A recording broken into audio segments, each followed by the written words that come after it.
Tous les matins, c'est le même rituel. Dès 5 heures avant l'arrivée des premiers baigneurs, le tracteur cribleur s'attaque aux déchets sur la plage et extrait les impuretés du sable. Le nouveau complexe balnéaire fête son premier anniversaire, des infrastructures encore toutes neuves, auxquelles il faut apporter le plus grand soin pour garder justement cette nouvelle allure moderne du quartier du Larvoto.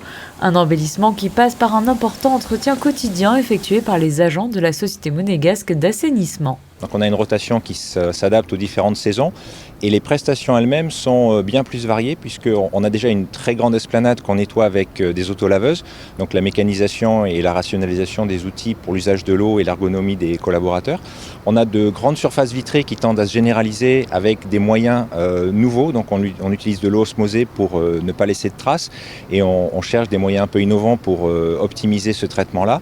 Et puis évidemment, à côté de ça, on a tout le traitement habituel de la plage avec le nettoiement du plan d'eau. 9 personnes sont employées sur la zone du Larvoto. Ils ont des missions quotidiennes variées, nettoyage des 800 mètres linéaires de surface vitrée, utilisation d'une nettoyeuse automatique pour l'esplanade, gestion des poubelles, balayage de la promenade et de la plage, et la zone qui intéresse le plus le grand public, l'entretien du plan d'eau.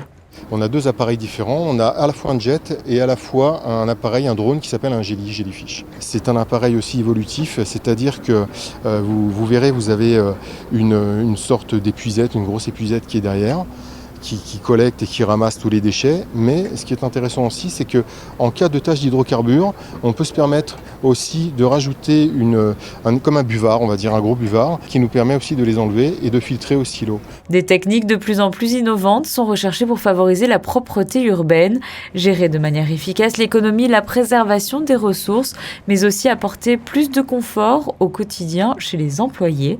À cela s'ajoute l'opération Monaco Plage Propre, lancée en 2010, qui distribue des cendriers de poche aux abords de la plage pour éviter de jeter son mégot dans le sable, car même si les agents de la SMA veillent, c'est avant tout à chacun de ramasser ses propres déchets.